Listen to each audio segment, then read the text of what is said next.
Ya, silakan.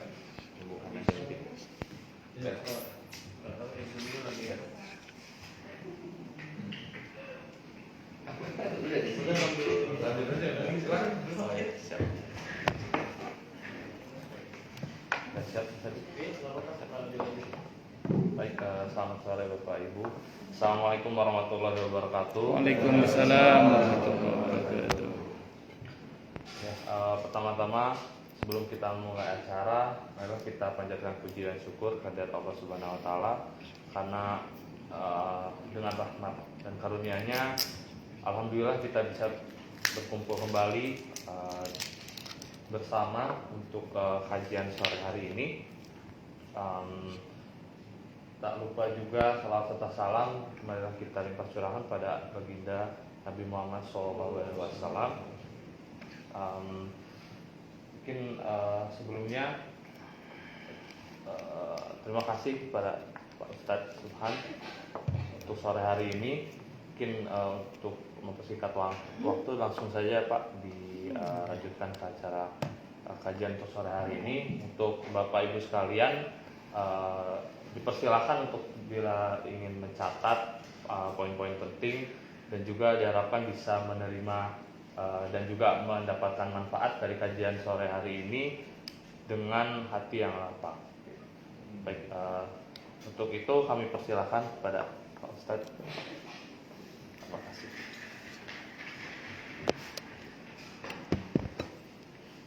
Assalamualaikum warahmatullahi wabarakatuh. Waalaikumsalam. Bismillahirrahmanirrahim. Alhamdulillahi rabbil alamin. Wa bihi nasta'inu ala umurid dunya waddin. Wassalatu wassalamu ala asyrafil anbiya'i wal mursalin. Sayyidina wa habibina wa syafi'ina wa qurrati a'yunina wa maulana Muhammadin wa ala alihi wa ashabihi wa dhurriyyatihi ajma'in, amma ba'd. Asyhadu an la ilaha illallah wa asyhadu anna Muhammadar Rasulullah wa ufawwidu amri ilallah, innallaha basirum bil ibad. Hasbiyallahu la ilaha illa huwa alaihi tawakkaltu wa huwa rabbul arsyil azim. Qala Allah Ta'ala fi kitabihil karim hikayatan an nabiyillahi Musa alaihi salam. Rabbi syrah li sadri wa yassir li amri wahlul 'uqdatam min lisani yafqahu qawli. Para alim, para asatid, para asatidah, para bapak dan ibu sekalian, hafizoni wa hafizakumullah. Wabil khusus Bapak Resvani yang mungkin sedang tidak bisa gabung, dan Pak Ari, Pak Sinten asma Pak jeneng? Pak Dede dan bapak-bapak yang lain, saya mohon maaf saya tidak bisa sebut satu persatu namanya tanpa merasa hormat, dan ibu-ibu sekalian nggih. Yang semoga panjenengan semua, kita semua, semoga selalu dalam naungan rahmat, barokah, perlindungan serta bimbingan Allah Subhanahu wa taala. Amin Allahumma amin insyaallah. Baik yang hadir in maupun yang hadir on. Tentu kita doakan sebelumnya untuk saudara kita yang lagi terkena musibah dimanapun berada, khusus di daerah Sumatera dan di daerah beberapa wilayah Jawa yang juga kena musibah. Kita doakan semoga Allah anugerahi mereka semua kekuatan kesabaran yang berlipat-lipat, menjadi penggugur dosa-dosa mereka semua, menjadi penyempurna kemuliaan mereka semua dunia akhirat. Terus kemudian untuk yang hilang maupun yang rusak, semoga segera Allah ganti dengan yang lebih baik. Yang wafat dari kalangan kaum muslimin, semoga digolongkan dalam golongan orang-orang yang mati syahid di jalan Allah Subhanahu wa taala. Amin Allahumma amin insyaallah. Dan untuk kita semua, tentu kita doakan semoga kita semua diselamatkan oleh Allah beserta keluarga dan harta kita seluruhnya, iman Islam kita tidak hanya di dunia ini tapi hingga akhirat nanti. Amin Allahumma amin insyaallah. Pertama-tama dan yang utama tentu mari kita haturkan puja dan puji syukur kita ke hadirat Allah Subhanahu wa taala dengan berucap alhamdulillahirabbil alamin. Mudah-mudahan dengan hamdalah ini nikmat dari Allah untuk kita ditambah. Karena Allah telah berjanji dalam Al-Qur'an di surah Ibrahim ayat 7, A'udzubillahi samii'il 'alim minasyaitonir rajim. Wa ita'adzana rabbukum la in syakartum la azidannakum wa la in kafartum inna 'adzabi lasyadid. Jadi kalau kita bersyukur, sungguh nikmat dari Allah untuk kita ditambah. Dan kalau kita kufur, kita diingatkan oleh Allah akan siksa yang sangat pedih. Ini janji Allah, dan janji Allah dalam Al-Quran itu la raiba fih, tidak ada keraguan di dalamnya. Di antara penjelasan la raiba fih adalah siapapun yang mengamalkan isi Al-Quran dengan keimanan dan keyakinan, maka Allah akan tunjukkan kebenaran Al-Quran itu kepadanya hingga tiada lagi keraguan dalam hatinya. Salawat dan salam semoga tercurah limpahkan untuk junjungan kita Nabi besar Muhammad sallallahu alaihi wasallam. Semoga kita semua diakui sebagai umat beliau. Amin, Allahumma amin insyaallah. Saya wasiatkan terutama untuk diri saya sendiri dan panjenengan semua agar kita semua terus berusaha meningkatkan ketakwaan kita kepada Allah Subhanahu wa taala. Karena dengan takwa itulah kita bisa memperoleh derajat yang sangat tinggi dengan sesungguhnya di sisi Allah Subhanahu wa taala. Hal ini didasarkan kepada firman Allah Subhanahu wa taala dalam Al-Qur'an di surah Al-Hujurat ayat 13. A'udzubillahi samii'il 'alim minasyaitonir rajim.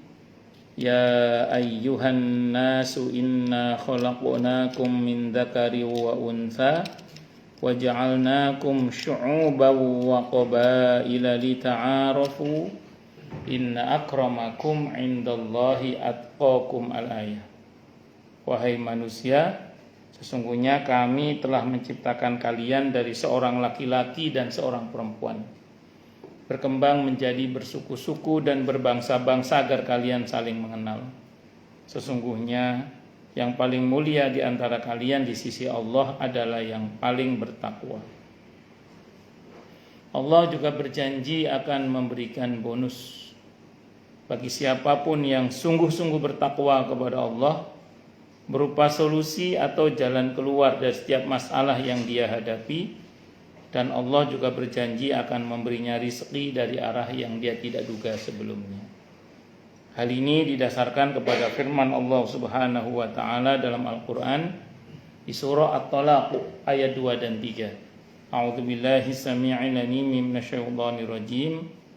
Wa may yattaqillaha yaj'al lahu makhraja wa yarzuqhu min haitsu la yahtasib. Dan barang siapa orang yang bertakwa kepada Allah, maka Allah akan berikan dia jalan keluar dan rezeki yang tak terduga. Di ayat 4-nya Allah berfirman, "Wa may yattaqillaha yaj'al lahu min amrihi yusra." Siapa yang bertakwa kepada Allah, maka Allah akan jadikan urusannya mudah. Semoga kita semua minal muttaqin, bahkan lil muttaqina imama. Amin. Allahumma amin insyaallah, mudah-mudahan. Nama Allah yang insya Allah akan kita bahas pada sore hari ini adalah nama Allah Ad-Dharru dan An-Nafi'u. Ad-Dharru dan An-Nafi'u. Ad-Dharru secara umum diterjemahkan dengan yang memberi madarat atau memberi bahaya. Jadi Allah yang berkuasa memberikan bahaya. An-Nafi' Allah yang berkuasa memberikan manfaat. Jadi yang berkuasa memberikan madarat, bahaya, dan menghilangkannya itu hanya Allah. Dan yang berkuasa memberikan manfaat dan menghilangkan manfaat itu juga hanya Allah. Itu hakikatnya itu. Makanya kalau zikir pagi dan petang itu ada zikir Bismillahirrahmanirrahim la yadurru ma'asmihi syai'un fil ardi wa la fis samai wa huwas sami'un alim. Dibaca 3 kali ya. Bismillahirrahmanirrahim. La yadurru ma'asmihi syai'un fil ardi wa la fis samai wa huwas sami'un alim. Bismillahirrahmanirrahim. La yadurru ma'asmihi syai'un fil ardi wa la fis samai wa huwas sami'un alim. Jadi dengan nama Allah itu tidak ada yang bisa berbahaya, baik yang di langit maupun yang di bumi. Karena yang berkuasa memberikan bahaya dan menghilangkannya itu hanya siapa? Allah. Itu hadisnya Bukhari. Kalau kita baca petang hari sampai pagi besok, insya Allah dijamin aman. Kalau kita baca di pagi hari sampai sore sampai petang dijamin aman. Ada seorang rawi, Aban ibn Utsman radhiyallahu anhu, namanya Aban ibn, beliau ini rawi yang dipakai oleh Imam Bukhari juga. Suatu saat meriwayatkan hadis ini, karena hadisnya ada dalam Sahih Bukhari juga. Di tengah-tengah meriwayatkan hadis ini, ada muridnya yang nanya, "Syekh, hadis ini sahih enggak, Syekh?" Kata Aban ibn Utsman radhiyallahu anhu, beliau mengatakan sahih. Sahih kata beliau. Maaf Syekh, kalau memang ini sahih, kenapa Anda kok lumpuh separuh Syekh? Jadi beliau rupanya lumpuh separuh.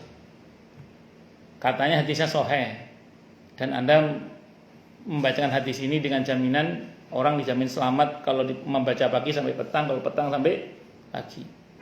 Anda kok lumpuh separuh Syekh? Katanya sahih hadisnya.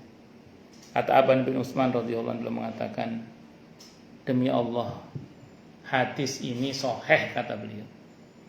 Di hari di mana saya kena lumpuh separuh itu, kata beliau, di hari itu saya lupa membaca Bismillahirrahmanirrahim la yadurru ma'asmihi syai'un fil ardi wa la fis samai wa huwas sami'un alim. Jadi jangan meremehkan doa ini. Apa? Bismillahirrahmanirrahim la yadurru ma'asmihi syai'un fil ardi wa la fis samai wa huwas sami'un alim. Itu seperti itu. Karena tadi saya ulang, yang berkuasa memberikan madarat, bahaya dan menghilangkan itu hanya Allah saja. Nah, sehingga dari sini kita harus paham, oh kalau gitu makhluk tidak bisa mendatangkan madarat. Iya. Makhluk itu mendatangkan madarat karena diizinkan. Kalau nggak diizinkan nggak bisa. Makanya di dalam Allah menyemangati orang-orang untuk beramar ma'ruf nahi mungkar, terutama nahi mungkar. Itu diantaranya tidak usah takut dengan makar mereka, dengan kejahatan mereka.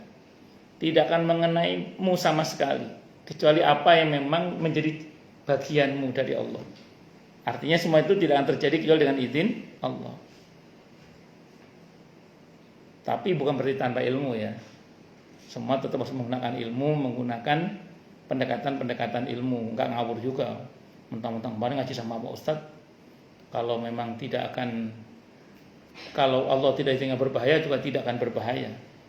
Terus nenggak baikon, ya insya Allah, kelenger insya Allah. Artinya gini maksudnya itu. Tapi bisa juga kalau betul-betul yakin bisa nggak apa-apa juga. Emang benar Ustaz, api itu punya sifat membakar dan dia bisa membakar karena diizinkan oleh Allah untuk membakar. Tapi kalau enggak ya enggak akan bisa membakar, sebagaimana yang terjadi pada Nabi Ibrahim alaihissalam. Ya narukuni barda wa salaman ala Ibrahim. Pedang, pisau itu tajam melukai, memang punya sifat tajam melukai.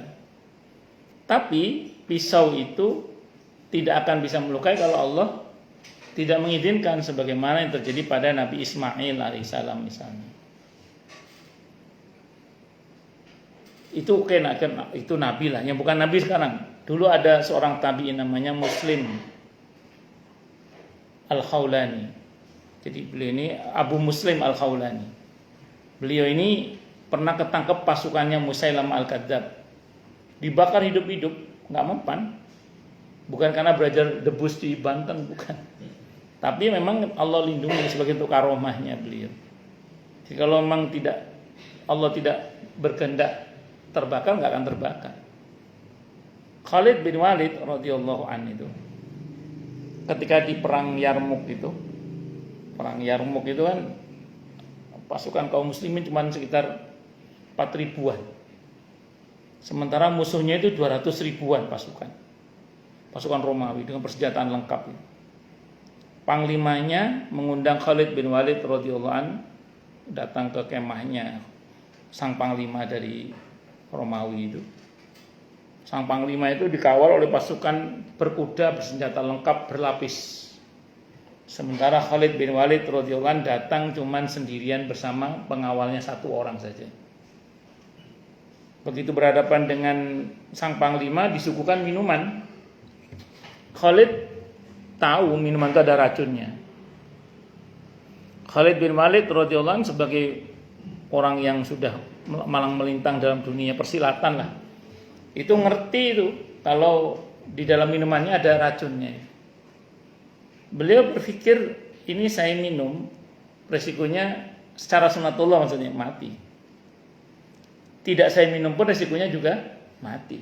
Emang dikepung kayak gitu pasukan. Kata beliau dipegang sambil baca itu.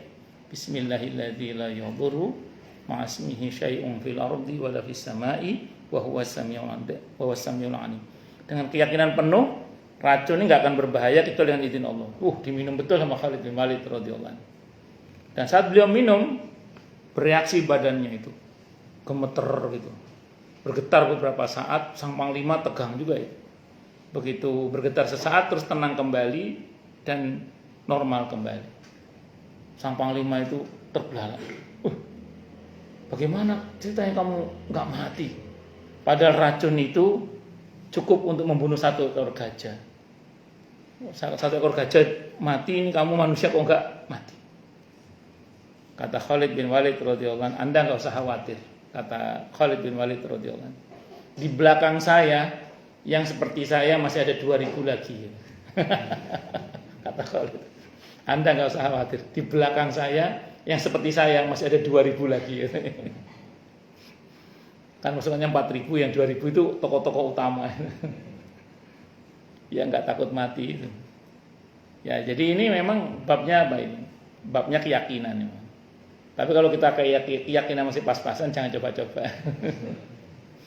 Itu seperti itu. Lanjut. An-nafi' pemberi manfaat. Tapi itu keyakinan dasar ya. Bahwa siapapun tidak bisa mendatangkan bahaya kecuali dengan izin Allah Subhanahu wa taala. Makanya kalau ingin selamat ya serahkan kepada Allah, di antaranya dengan bismillahirrahmanirrahim la yadurru ma'asmihi syai'un fil ardi wala fis sama'i wa huwas samiul alim. Itu di antaranya.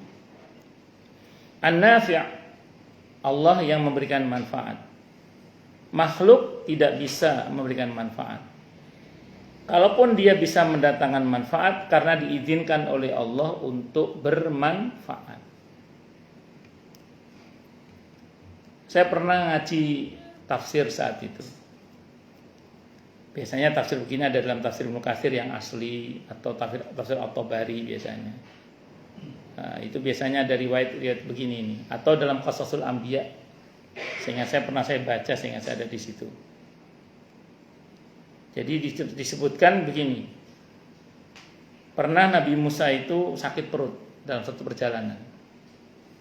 Allah bilang kepada Nabi Musa, Musa ambil daun di atas bukit sana. Maka beliau berangkat ke atas bukit itu, beliau makan daun itu. Sembuh dengan izin Allah. Selang berapa waktu sekian lama berlalu, Nabi Musa itu sakit perut lagi, alaihissalam.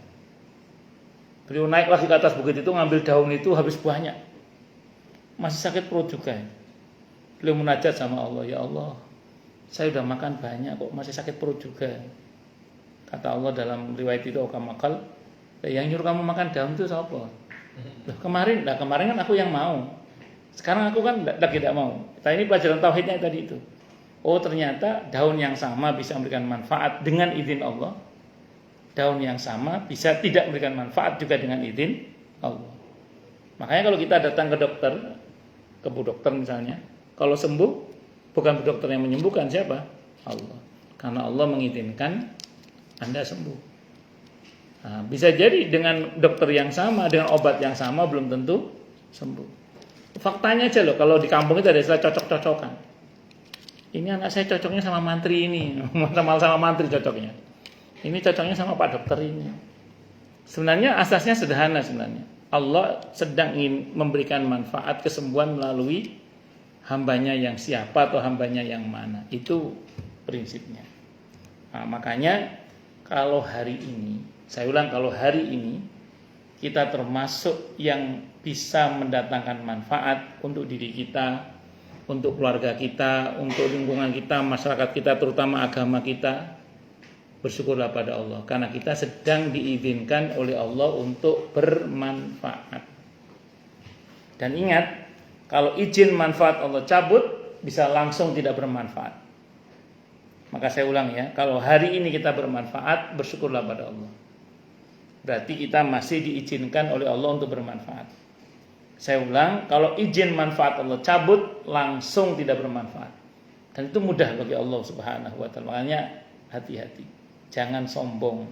Kalau hari ini kita bermanfaat untuk diri kita, keluarga kita, tapi bersyukurlah pada Allah. Nah, karena saya ulang ya, kalau izin manfaat Allah cabut, bisa tidak bermanfaat. Seketika itu juga. Itu seperti itu. Allahu Akbar. Kata ad-darru ini terambil dari akar kata yang terdiri dari huruf dot dan ra. Durrun. Maknanya tadarra yadurru. Maknanya berkisar pada 3 hal, yaitu membahayakan, bergabungnya sesuatu, dan kuat. Tentu dalam konteks ini kita yang pertama ya, yang bermakna membahayakan. Maka dalam Islam ada satu kaidah yang berbunyi la dharara wa la dirara. Jadi tidak boleh kita berbuat sesuatu yang membahayakan diri kita dan orang lain, tidak boleh. Jadi kita tidak boleh berbuat sesuatu yang membahayakan diri kita dan orang lain. Makanya dalam Islam dikatakan, dalam kaidah fikih, usul fikih dikatakan ad-dararu yuzalu. Jadi sesuatu yang berbahaya itu harus dihilangkan. Makanya orang yang mengalami keadaan darurat itu sesuatu yang terlarang pun bisa menjadi boleh. Ad-daruratu tubihul mahdhurah. Demi menghilangkan madarat atau bahaya itu. Contoh. Saya pernah ditelepon oleh jamaah. Saya itu dari Bandung ya. Ustaz, ibu saya serangan jantung. Ngorok-ngorok Ustaz. Naudzubillah min syarri dzalik. Ini sama dokter mau disuntik. Kata dokter, serumnya ini mengandung unsur babi. Ini kisah nyata di telepon. Saya bilang, Pak, nanya hukumnya nanti aja. Diambil tindakan dulu aja. Saya bilang gitu. Nanya hukumnya nanti aja. Bapak ambil tindakan dulu aja. Saya bilang gitu. Oh iya Ustaz, ya, kita ambil tindakan. Soal diambil tindakan, selang berapa waktu telepon lagi. Alhamdulillah Ustaz, Masya Allah, ibu saya tertolong Ustaz. Alhamdulillah. Gimana hukumnya Ustaz? Nah, saya bilang ke beliau, orang mau mati nanya hukum Bapak itu. Orang mau mati nanya hukum. Itu andaikan pun misalnya betul itu mengandung unsur babi yang terlarang sekalipun misalnya, kalau unsurnya dasarnya darurat karena pertaruhannya nyawa, maka itu menjadi apa? Boleh. Ad-daruratu tubihul mahdhurah itu seperti itu. Nah, termasuk nanti misalnya dalam sebuah perkawinan, ini ibu-ibu misalnya, kan dalam Islam itu ada sebuah hadis riwayat Ibnu Majah di mana Nabi bersabda, ayyum mamra'atin sa'alat zaujaha talaqaha bighairi udrin lam turih raihatal jannah. Wanita manapun yang minta cerai kepada suaminya tanpa alasan hukum yang benar, itu tidak bisa mencium baunya surga. Wanita manapun, termasuk wanita tura. Jadi kalau minta cerai pada suaminya tanpa alasan hukum yang benar, itu tidak bisa mencium baunya surga. Ya, tapi itu kalau tidak ada alasan hukum yang benar. Loh, emang berarti ada, kalau ada alasan yang bisa dibenarkan, boleh, tidak apa-apa. Dan itu masuk dalam kategori darurat tadi itu. Kriterianya apa? Ketika agama terancam. Kalau pernikahan dipertahankan, agama terancam, harta terancam, fisik terancam, kehormatan terancam misalnya. Terancam bukan terancam. Kalau terancam itu di Jawa Timur enak terancam itu. Makanan terancam. Terancam maksudnya. Ya. Jadi kalau agama terancam, fisik terancam, kehormatan terancam, harta terancam, yang tadinya tidak boleh, enggak cerai suami tanpa alasan hukum yang benar itu menjadi boleh kemudian. Itu seperti. Tapi ini hak bukan keharusan. Karena ada beberapa wanita karena perasaannya lebih memilih untuk bertahan, ya mau itu perasaan itu masing-masing lah. Tapi secara hukum begitu, secara hukum itu begitu. Allahu Akbar. Jadi itu saking pentingnya menghilangkan madarat sampai-sampai sesuatu yang terlarang pun menjadi apa tadi? Boleh. Itu seperti itu. Ad-daruratu tubihul mahdhurah. Sesuatu yang darurat itu menyebabkan darurat itu sesuatu yang bisa membahayakan ya, baik itu fisik, membahayakan agama, membahayakan harta dan macam-macam lah. Nah, itu bisa mendatangkan keringanan dalam hukum di mana yang terlarang pun akhirnya bisa menjadi boleh. Itu tentu dengan batas-batas semuanya itu. Itu seperti itu. An-nafi'. An-nafi' terambil kata nafi', nun, fa' dan ain. Terdiri dari huruf-huruf nun, fa' dan ain, nafi'ah ya, yang memiliki arti memberi manfaat. Dalam Al-Quran tidak ditemukan kata ad-darru, tapi ada ayat yang mengisyaratkan hal tersebut seperti dalam Al-Quran surah Al-An'am ayat 17 itu. Allah berfirman, wa iyyamsaskallahu bidurrin fala kashifa lahu illa hu wa iyyamsaska bi khairin fahuwa ala kulli syai'in qadir. Dan jika Allah menimpakan sesuatu kemudaratan kepadamu, maka tidak ada yang bisa menghilangkannya melainkan hanya Allah saja. Dan jika dia mendatangkan kebaikan kepadamu, maka dia maha kuasa atas tiap-tiap sesuatu. Sakit misalnya, terima dulu sakit itu. Ya Allah, hamba terima keputusan untuk sakit ini dengan sabar, dengan syukur misalnya. Nah, ya Allah, berikutnya baru tolong sembuhkan hamba. Bahwa setelah itu atau sebelumnya kita berproses tidak ada masalah. Karena itu merupakan bagian ketaatan juga. Proses sunatullah, datang ke dokter, datang ke praktisi herbal misalnya, datang ke siapa yang ahli mengobati lah dalam hal ini. Itu diperkenankan, tidak ada masalah. Asalkan memang dalam hal ini tetap berharap sembuhnya hanya kepada Allah. Silakan minum obat, tapi tetap dalam keyakinan kita yang menyembuhkan siapa? Allah. Bukan selain Allah. Yang menyembuhkan hanya siapa? Allah saja. Itu seperti itu. Nah, demikian juga kalau kita diberi kebaikan oleh Allah, catat baik-baik itu semua atas kuasa Allah. Makanya dikatakan ma asabaka min hasanatin fa minallah wa ma asabaka min sayyi'atin fa min nafsik. Surah An-Nisa ayat 79 itu. Apapun yang menimpa kamu dalam bentuk kebaikan, katakan dari Allah.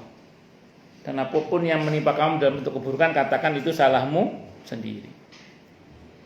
Nah, jadi supaya kenapa ini? Supaya kalau kebaikan itu kita meyakininya dari Allah, kita tidak takabur tapi bersyukur.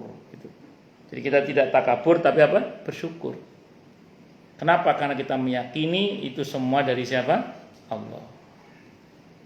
Itu seperti itu. Orang yang meyakini semuanya dari Allah dalam bentuk kebaikan tadi itu, dia tidak akan menjadi takabur, yang ada adalah dia akan bersyukur. Berikutnya di surah Yasin, surah ke-36 ayat 23, Allah berfirman, a'attakhidu min dunihi alihatan iyuridni rahmanu bidurril la tughni anni syafa'atuhum syai'aw wa la yunqidun. Mengapa aku akan menyembah Tuhan-Tuhan selainnya jika Allah yang Maha Pemurah menghendaki kemudaratan terhadapku? Niscaya syafaat mereka tidak memberi manfaat sedikit pun bagi diriku, dan mereka tidak pula dapat menyelamatkanku. Kalau bahasa sederhananya, kalau demi supaya selamat dari tipu daya atau gangguan orang-orang kafir itu, lantas aku harus menyembah kepada selain Allah, aku moh, kira-kira gitulah.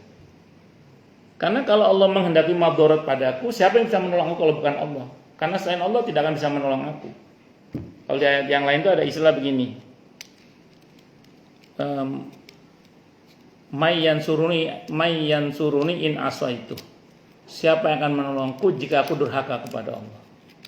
Karena hakikatnya ni'mal maula wa ni'man nasir itu hanya Allah.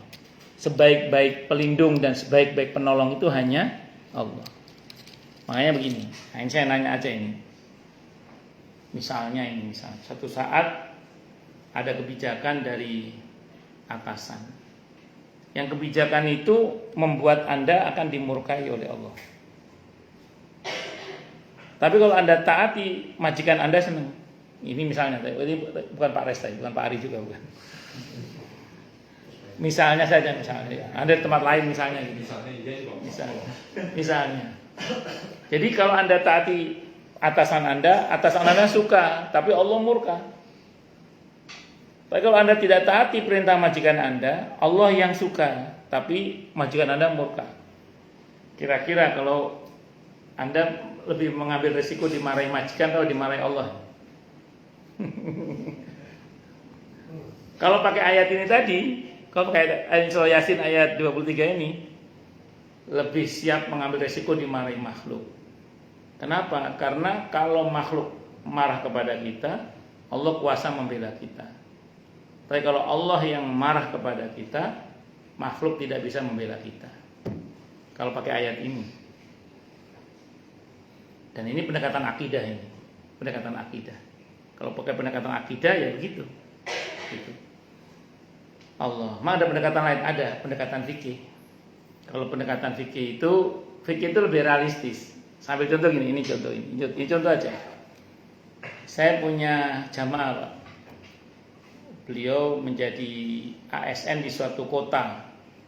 Saya nggak sebut kotanya, takutnya Pak Ari tinggal di dalamnya soalnya. Nah, tapi ini kejadian udah lama, Pak, udah lama. Zaman ketika wali kotanya titik-titik, saya nggak sebut namanya, Pak. Beliau ini nanya ke saya, Ustadz, saya ini ASN. Saya tuh sering dapat tugas dari atasan saya itu ngantar suap, Ustadz. Saya sering dapat tugas dari atasan saya ngantar apa? Suap.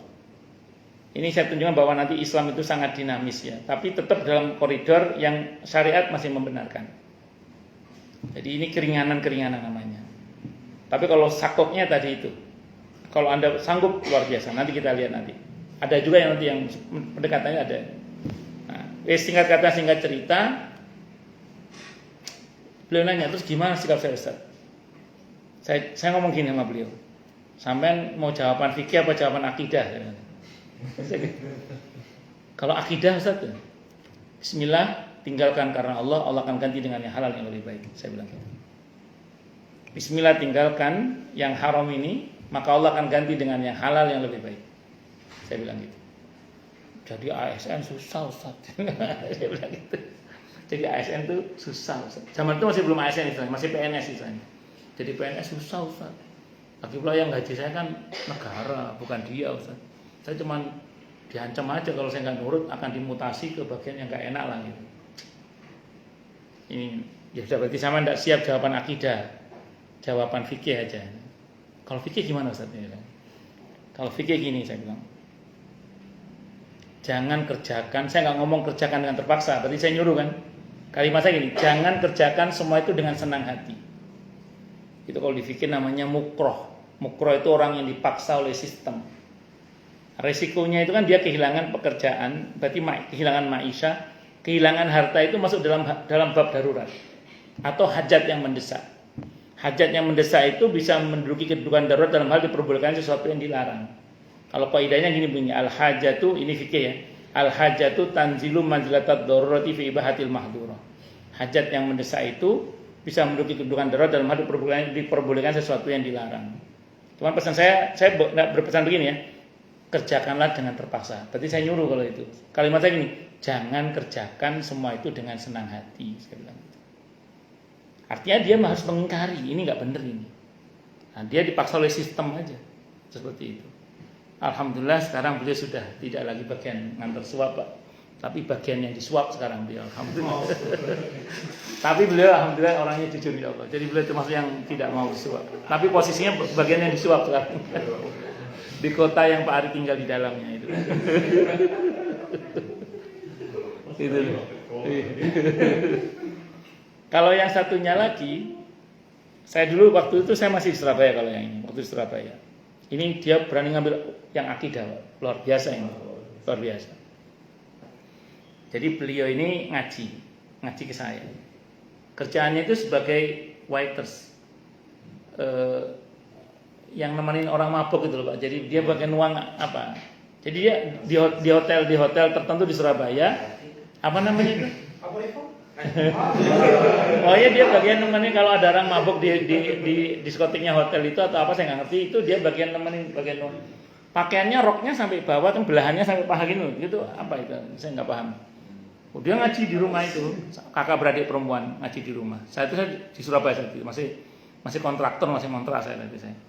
Jadi ngaji di rumah. Saya nggak langsung ngomong pekerjaannya haram, walaupun saya tahu pekerjaannya itu. Saya biarkan aja dulu ya. Yang penting kan dia ngaji terus kan. Ngaji. Sampailah pada pelajaran di mana dia tahu bahwa perbuatan dia itu, pekerjaannya itu haram gitu. Kan Allah melaknat orang yang menjual, membeli, maksud yang menuangkan minuman keras kan. Ada 10 itu yang dilaknat itu. Nah, dia mulai ngerti itu. Wah, begitu dia ngerti hukumnya kan, terus dia nanya ke saya, terus gimana saya Ustaz? Saya tulang punggung keluarga, kata dia. Ibu saya, bapak saya, boleh dikata saya yang nanggung hidupnya. Secara sunatullah gitu. Kakak saya laki-laki tidak bekerja, adik saya masih sekolah. Semuanya saya Ustaz.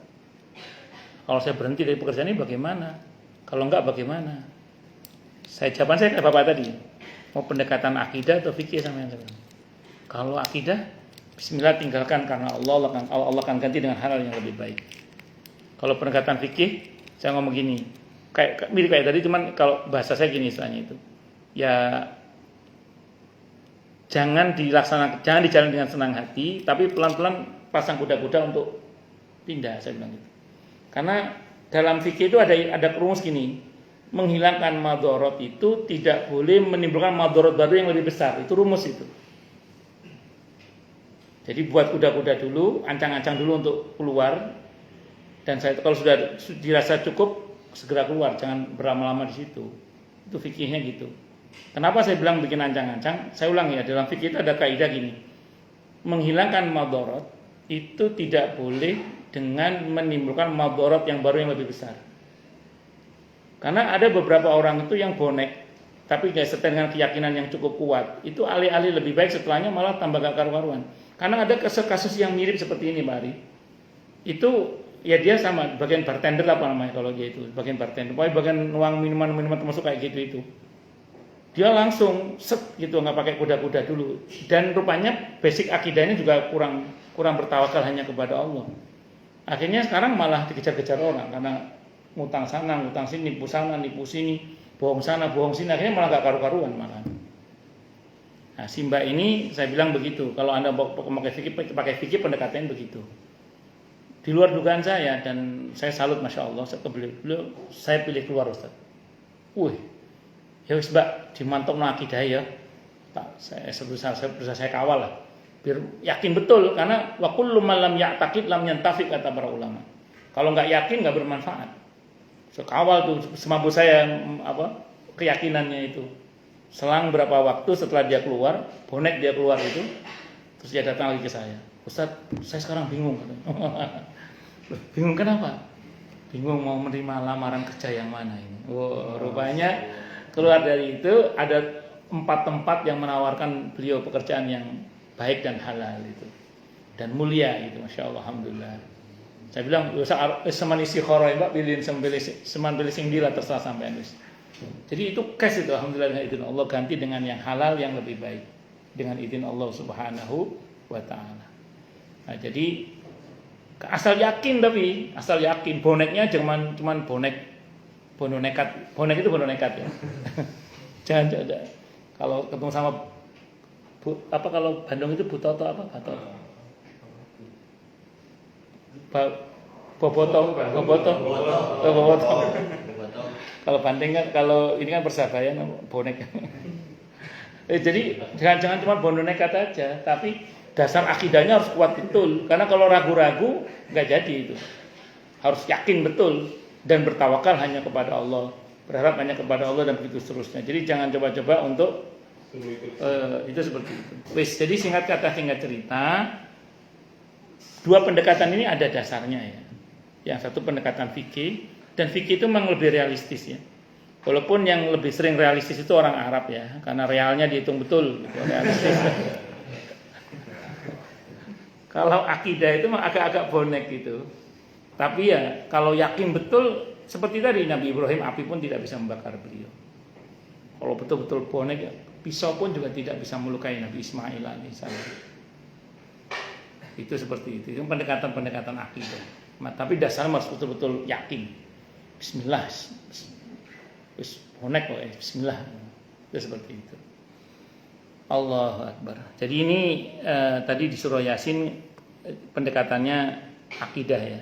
Kalau mau pakai pendekatan fikih itu lebih lentur ya. Tapi kita jangan jangan kita berkata begini mentang-mentang jenengan basisnya belajar akidah, terus orang yang pakai pendekatan fikih kita sebut agak tegas, mencela-mencela. Bukan, itu pilihan. Itu pilihan. Karena kadang ada masa di mana kita bisa memilih, ada masa di mana kadang kita nggak bisa memilih. Ada loh orang itu sudah capek sana sini berproses. Gak ada pilihan lain udah, pasrah Allah, serah sama Allah. Mau gimana lagi kita? Mau kita nggak bisa apa-apa lagi selain dari pasrah. Bisa apa? Bisa zikir, dia zikir itu udah. Mau kita bisanya cuma itu. Itu jangan kita berkata, wah males kamu nggak pernah berusaha. Dia sudah, bukan tidak. Mentok sana sini, jalur bumi udah buntu ya. Terus gimana? Jalur langit, jalur bumi buntu, jalur langit. Kan seperti itu. Sesuatu yang tidak mungkin pun bisa menjadi mungkin dengan izin Allah Subhanahu wa ta'ala.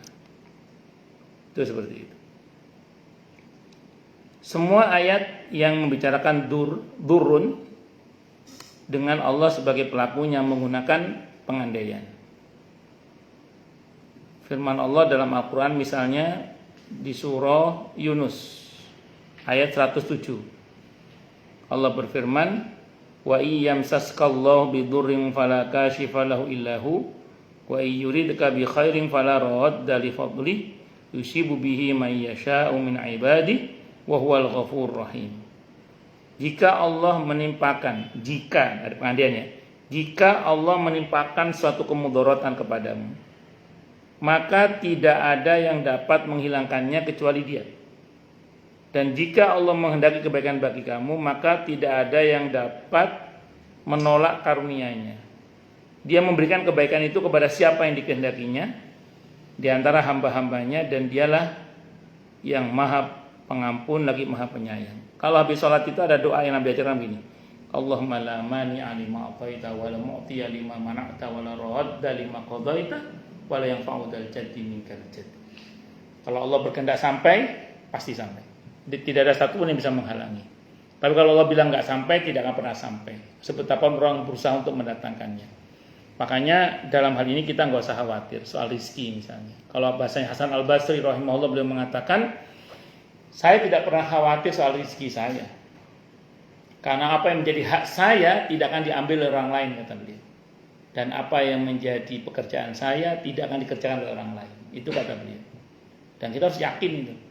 Karena apa yang menjadi hak kita, walaupun diambil orang, pasti akan kembali pada kita. Jadi seperti apapun dia pergi meninggalkan kita, kalau itu hak kita, putar balik pasti itu. Buyok caranya, tak tahu bagaimana caranya. Karena Allah yang menentukan bahwa itu bagian kita. Tapi kalau Allah bilang itu bukan bagian kita, sebetapapun kita berusaha mempertahankannya, semua akan lepas. Namun kita tetap harus berusaha. Itu prinsip itu, karena usaha itu bagian dari perintah. Nah, makanya saya ulang sekali lagi, sejatinya semua kebaikan yang datang itu ya karena kehendak Allah. Sebagaimana yang berkuasa menghilangkannya itu juga Allah. Termasuk madarat, yang berkuasa mendatangkannya siapa? Allah. Termasuk yang berkuasa menghilangkannya siapa? Allah. Maka ketika terjadi kebaikan pada diri kita, jangan jumawa, jangan sombong, tapi bersyukur. Nah sebaliknya ketika datang hal yang kurang baik dalam kehidupan kita, harus sabar dan berharapan baik terus kepada Allah dan berbaik sangka terus kepada Allah. Nah menariknya tadi kan dikatakan menggunakan pengandaian. Kata para ulama itu gini, itu menunjukkan bahwa apa yang tampaknya buruk untuk kita itu seringkali tidak betul-betul buruk sebenarnya. Hanya kita kadang dalam memaknai yang buruk itu terlalu main di permukaan, tidak main di kedalaman. Sehingga kita menganggap itu sebagai sesuatu hal yang buruk, padahal belum tentu itu buruk. Saya mungkin pernah sampaikan di sini ya, tentang ada rahmat Allah itu yang rasanya pahit. Ada rahmat Allah itu yang rasanya panas. Ada rahmat Allah itu yang rasanya menyakitkan. Saya sering contohkan, itu contoh sederhana. Temulawak itu pahit. Saya masih kecil dulu kalau nggak doyan makan, sama ibu saya diparutkan temulawak. Ini yang anak-anak udah ngerti temulawak apa enggak ya? Empon-empon ya temulawak itu ya, temennya kunyit dan kawan-kawan itu. Bukan pertemuan antar pelawak bukan ya. Itu diparut ibu saya. Itu rasanya pahit. Dimasukkan dalam sewek kain itu. Karena saya tahu itu pahit, saya lari. Saya masih kecil ya. Lari saya. Ditangkap sama ibu saya itu. Dicekokkan. Itu dalam hati saya itu, ibu saya kok kejam sekali. Anaknya yang unyu-unyu ini kok dikasih apa tadi? Temulawak itu. Masih kecil waktu itu. Nah, sekarang begitu besar, saya baru ngerti. Ternyata ibu saya bukan kejam, ibu saya sayang. Kepikiran anaknya nggak doyan makan, dijamoni temulawak. Belakangan saya kan sempat pernah kena asam lambung itu, sama dokter diajari minum temulawak itu. Jadi sekarang sama istri itu saya kadang ya, bukan kadang, agak sering juga minta jamu temulawak itu. Kalau udah mulai lambung terasa nggak enak, saya minta buatkan temulawak. Dulu menghindari pahit itu, sekarang malah nyari pahit itu. Kenapa? Ngerti sekarang itu. Nah, kadang kita itu begitu, menganggap kejadian yang buruk itu sebagai satu hal yang betul-betul buruk karena kita hanya melihat di permukaan. Tapi ternyata di balik semua itu ada hikmah yang luar biasa. Asal kita tetap berpegang pada husnudzan, baik sangka kepada Allah Subhanahu wa ta'ala. Itu rumusnya itu begitu.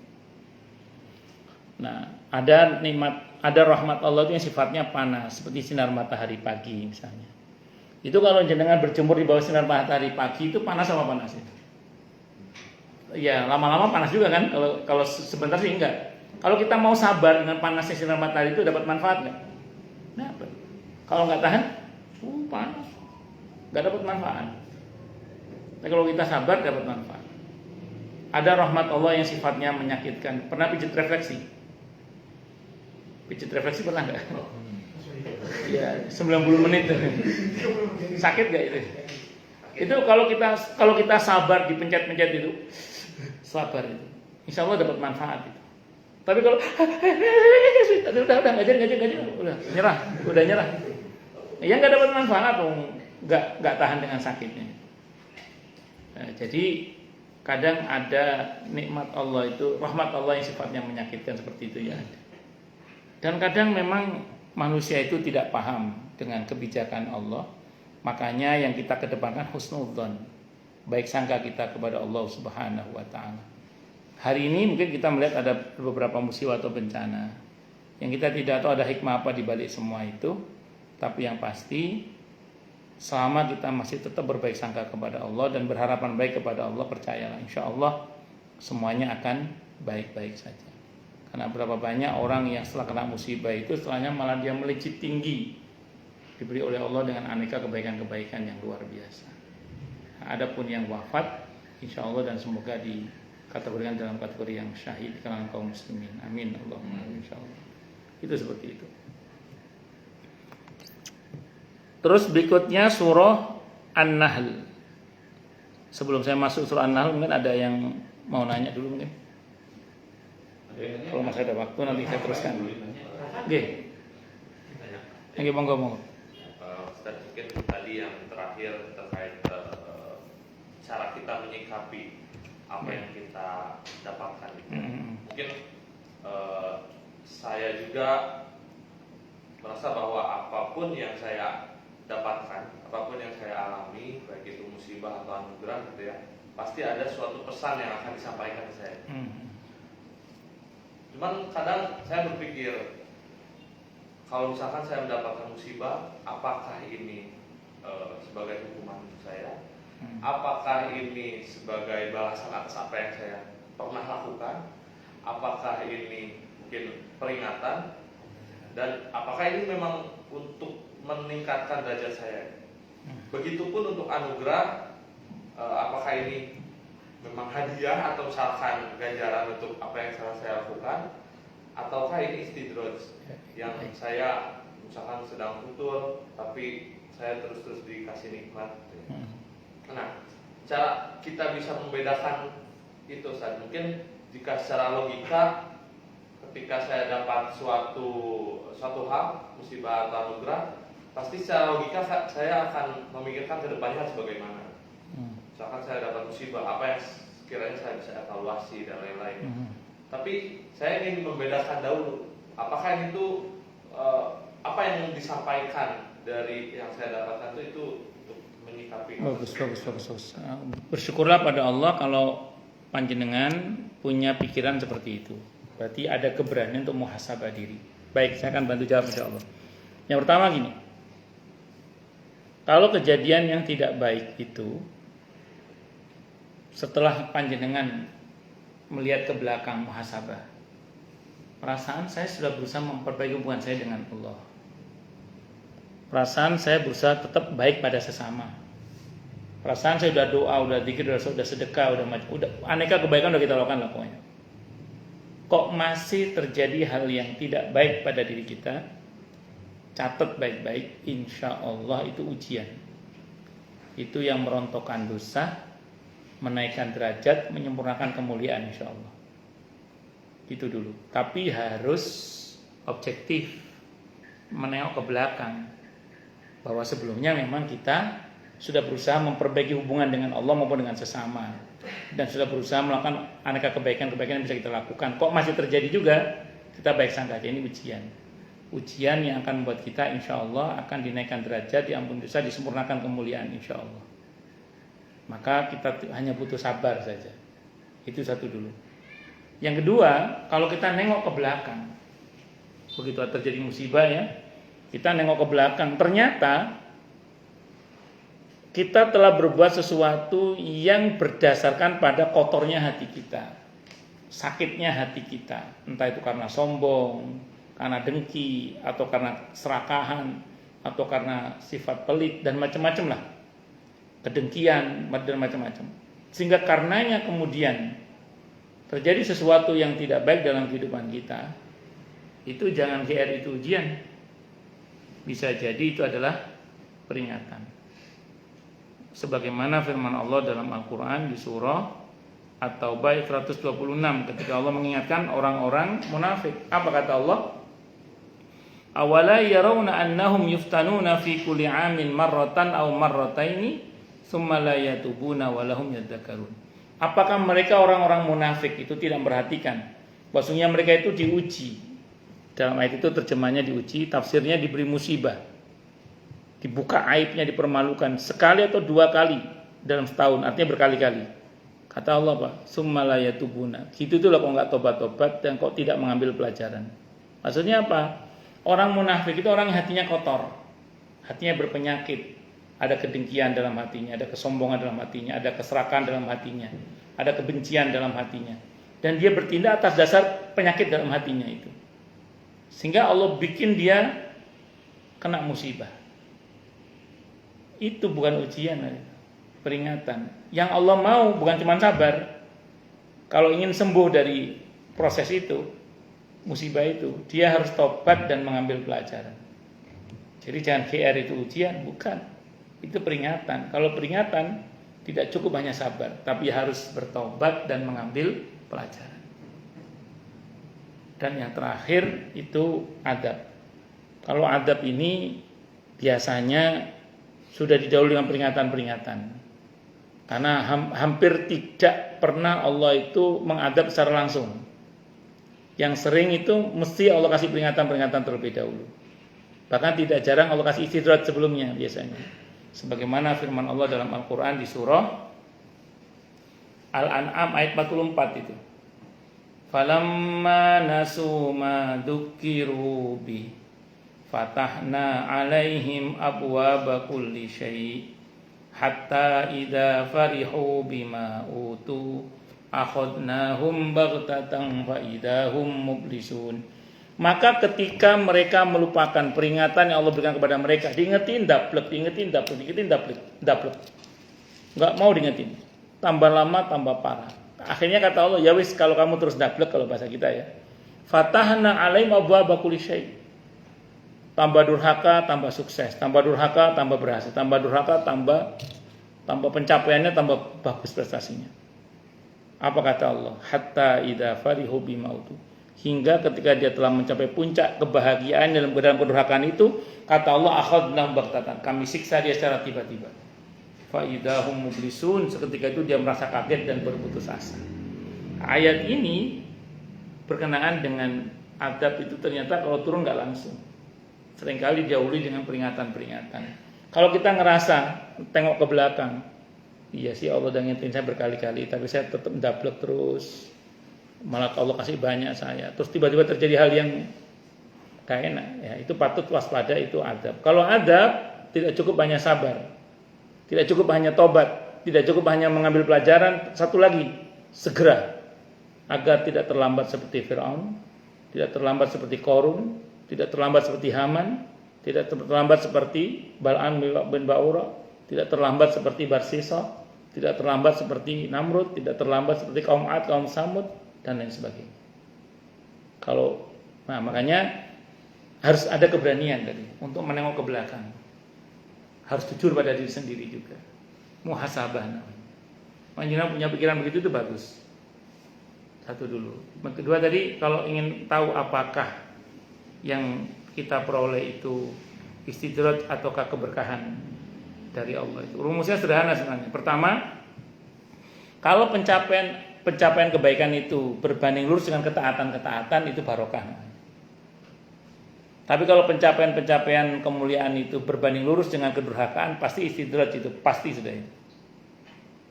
Tadi kan jangan nyebut futur ya, futur itu mualas beribadah misalnya. Ini perasaan tambah malas kok, malah tambah dikasih banyak. Itu patut waspada, jangan-jangan itu istidraj. Tapi kalau kita perasaan udah berusaha untuk baik, berusaha berbanding lurus dengan ketaatan lah, maka insya Allah itu barokah. Itu yang pertama dulu ya. Yang kedua gini, ciri istidraj sama barokah itu yang kedua gini. Barokah itu, nikmat yang barokah itu tidak melalaikan kita dari Allah dan tidak melalaikan kita dari peduli pada sesama. Itu namanya barokah. Semakin dia mencapai prestasi yang luar biasa, semakin dia bersyukur kepada Allah dan semakin peduli membantu sesama. Itu barokah insya Allah. Sementara kalau yang istidraj itu kecenderungannya melalaikan dia dari Allah, melalaikan dia dari sesama. Itu kecenderungannya. Tapi itu ada ustadz, orang-orang di luar Islam dia peduli kepada sesamanya, tapi kan buruk hubungannya dengan Tuhannya kan. Maka itu namanya istidraj. Kalaupun itu nikmat di dunia saja, tapi tidak untuk di akhirat nanti. Karena mereka tidak akan dibalas di akhirat nanti untuk kebaikannya. Nah, bisa dipahami ya kira-kira. Wallahu a'lam bishawab. Matur Mas. Terima kasih. Oke, sami-sami. Monggo yang lain silakan.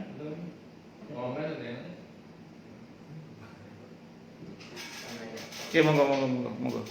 Mengenai yang tadi akidah dan fikih. Oke, pendekatan itu lebih fikih. Kan kalau misalkan kita mengajarkan tapi dengan tidak suka gitu ya, dengan tidak dengan senang hati. Tidak dengan senang hati gitu. Kita mau yang tidak dengan senang hati.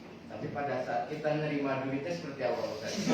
Apa kita dengan tidak senang hati juga menerima duitnya lalu menang gitu Ustaz? Apa kita pasti kan repot di hati kita, alhamdulillah atau gimana gitu, dapat duit nih gitu kan. Bagus. Itu gimana? Kalau gaji dia kan gaji dari negara itu, gaji dia. Untuk yang uang minum tadi itu Pak Ustaz. Oh. Kalau misalkan, apa sih namanya uang minum? Wait, apa?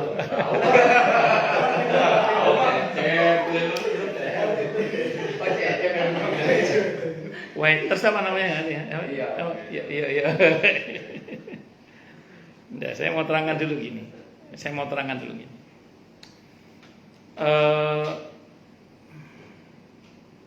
Kalau dia jujur dengan hati nuraninya, yang berkaitan dengan uang yang nggak bener yang dia dapatkan, pasti dia nggak akan merasa nyaman. Gitu. Sambil contoh gini, saya pernah ditelepon oleh jamaah, tapi saya nggak tahu siapa yang telepon saya itu, karena sudah lama sekali. Saat itu teleponnya masih pakai telepon seluler, bukan telepon WA ya, masih zaman belum ada smartphone kali, atau smartphone belum masuk ke Indonesia, masih zamannya BlackBerry, BBM. Kalau saat itu teleponnya pakai seluler. Beliau ini mengasuh anak yatim beliau telepon saya gini, Pak Ustadz, ini teman saya nawarin saya duit hitam Ustadz. Duit hitam apa Bu? Iya, saya nanya ke teman, duit hitam apa? Duit hitam katanya. Itu di mobil ada duit hitam, kalau kamu mau kasih ke anak yatim kamu aja katanya. Iya, apa duit hitam itu? Jadi gini dia bilang, dia cerita di kantornya itu ada korupsi bareng-bareng lah. Saya nggak ngomong jamaah ya, kesannya kok. Pokoknya korupsi bareng-bareng. Nah, dia kan di dalam sistem dia berada dalam sistem dia. Dia nggak mau begitu itu dia nggak mau. Tapi kan dia dalam lingkaran itu, sehingga mau nggak mau dia dapat bagian. Kalau dia tidak ambil, dia akan tersingkir. Sehingga terpaksa dia terima itu bagian dia itu. Terus dia bilang ke jamaah saya yang punya anak yatim, kalau kamu mau itu di mobil ada itu, ambil aja buat anak yatim kamu. Gimana Ustaz, kata jamaah kulon, diambil apa enggak? Saya bilang gini, ambil saja Bu, tidak apa-apa, tapi bilang sama teman ibu, jangan niat sodako. Saya bilang, kalau niatnya sodako, Allah nggak mau terima. La yaqbalullahu sodaqatan min hulul. Allah tidak mau terima sedekah dari hasil markup, dari hasil korupsi, tidak mau Allah itu. Nah, terus yang betul bagaimana? Kan ada hadis Nabi yang berbunyi, hadis riwayat Abi Dawud, wa'addi kulladzi haqqin haqqahu. Kembalikan kepada yang berhak haknya itu. Jadi kalau kita ngambil hak orang lain, kembalikan kepada yang berhak. Nah, di negara kita ada undang-undang yang bunyinya gini, anak orang miskin dan anak terlantar itu dipelihara oleh negara. Saya bilang gitu. Ya, jadi anak yatim kan termasuk yang dipelihara oleh negara berarti kan? Harusnya gitu maksud saya. Ya udah, teman ibu niatnya mengembalikan hak. Jadi jangan niat sedekah, tapi niatnya mengembalikan hak, saya bilang gitu. Oh itu mungkin zaman itu belum ada PPATK atau apa, saya nggak ngerti. Yang jelas belum ada namanya apa? KPK belum ada saat itu, nggak kayak sekarang lah. Sekarang bisa ke endus itu, yang ke endus sama aja enggak. gitu ya. Siapa dia? Oh gitu. Jadi gitu. Jadi kalau orang yang nuraninya hidup, dia nggak akan mau terima uang begitu. Itu seperti itu. Nah, satu lagi misalnya, saya pernah diundang jamaah saya di Pondok Kopi. Beliau ini kerja di sebuah BUMN tertentu. Putri pertamanya itu menurut beliau nawakal, menurut beliau. Saya kan guru ngajinya, perasaan nggak nakal menurut saya tapi kalau kata orang tuanya nakal. Mungkin kalau pas ngaji sama saya nggak nakal mungkin. Terus beliau minta dimuhasabai, tolong muhasabai saya Ustaz. Saya muhasabai sampailah pada nafkah untuk anak ini. Beliau mengakui, iya sih Ustaz, saya sering dapat uang-uang yang nggak jelas. Saya bilang ya coba itu dihindari Pak, saya bilang. Hilangkan semua uang yang nggak jelas itu. Akhirnya beliau tobat minta ampun pada Allah, tidak menerima uang kecuali yang jelas. Rekeningnya diganti saat itu semacam-macam, pokoknya beliau berusaha bersih lah. Qadarullah, putrinya berubah dengan izin Allah. Jadi orang yang punya nurani itu tetap nggak akan merasa nyaman Pak dengan uang-uang yang nggak jelas itu, nggak akan nyaman dengan uang-uang yang nggak jelas itu. Kecuali jelas ya, jelas itu seperti itu. Nah, jadi itu Pak yang saya tahu. Wallahu a'lam bishawab. Kecuali yang bersangkutan hatinya nggak sehat. Kalau hatinya nggak sehat ya enaknya terima wae lah. Itu seperti itu. Itu uang rakyat Pak Haji. Saya kan juga rakyat. Oh ya alasannya ada aja. Pembelaannya Pak ya. Iya. Itu. Saya kira ngoten nggih. Wallahu a'lam bishawab. Ada lagi yang lain, monggo silakan.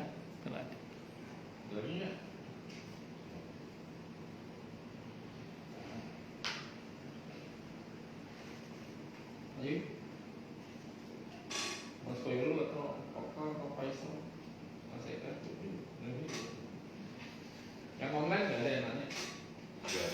Jelas semua. Hanya tidur. Di sana nanya kalau itu Pak. Oh, Kasih kayak nanya kelihatan dari sana. Berapa ya, Pak? Pas. Ada dua nih. Pas. Pas. Kalau nggak ada ya udah cukup ya. Cukup dulu. Cukup dulu. Ya, kesimpulannya tadi bahwa yang berkuasa mendatangkan manfaat dan yang berkuasa mendatangkan madarat, yang berkuasa menghilangkan manfaat dan yang menghilangkan madarat itu hanya Allah. Maka Anda usah takut kepada makhluk, yang penting kita berpegangan kepada janji Allah yang pasti benarnya, itu tidak usah khawatir. Makanya kalau kita ada kekhawatiran, segera kembalikan pada Allah. Dengan doa, dengan sedekah, dengan bertawakal hanya kepada Allah. Percayalah, tidak ada hal yang buruk yang bisa menyentuh kita kalau Allah tidak menghendaki. Nah, tapi sebaliknya, seperti apapun kita menolak, kalau Allah berkehendak pasti terjadi. Masya Allah kana wa ma lam yasha lam yakun. Kata kuncinya berarti baik-baik kepada Allah. Dan untuk betul-betul baik, harus baik-baik pula kepada sesama. Karena seringkali yang membuat orang itu celaka, tidak hanya dunia tapi juga akhirat, adalah buruknya hubungan dengan Allah dan buruknya hubungan dengan sesama. Nah, saya kira ini bisa saya sampaikan. Kalau nggak ada cukup dulu. Cukup nggak Pak Ari? Kita tutup dengan hamdalah. Alhamdulillahirabbil alamin. Semoga kajian kita bisa bermanfaat, mubarakah fi dini wa dunya wal akhirah, untuk kita, keluarga kita, dan seluruh umat Islam semuanya. Dan mudah-mudahan kita semua dijadikan oleh Allah sebagai orang-orang yang sukses dunia akhirat, selamat dunia akhirat, bahagia dunia akhirat, dan dipermudah urusan kita oleh Allah fitini wa dunya wal akhirah. Semoga Allah limpahkan hidayah selalu untuk kita, semoga Allah tingkatkan selalu hidayah untuk kita, dan semoga Allah berikan hidayah untuk siapapun yang melihat kita. Subhanakallahumma bihamdika asyhadu an la ilaha illa anta astaghfiruka wa atubu ilaik. Sallallahu alaihi Muhammad wa ala alihi wasallam. Saya mohon maaf. Wassalamualaikum warahmatullahi wabarakatuh.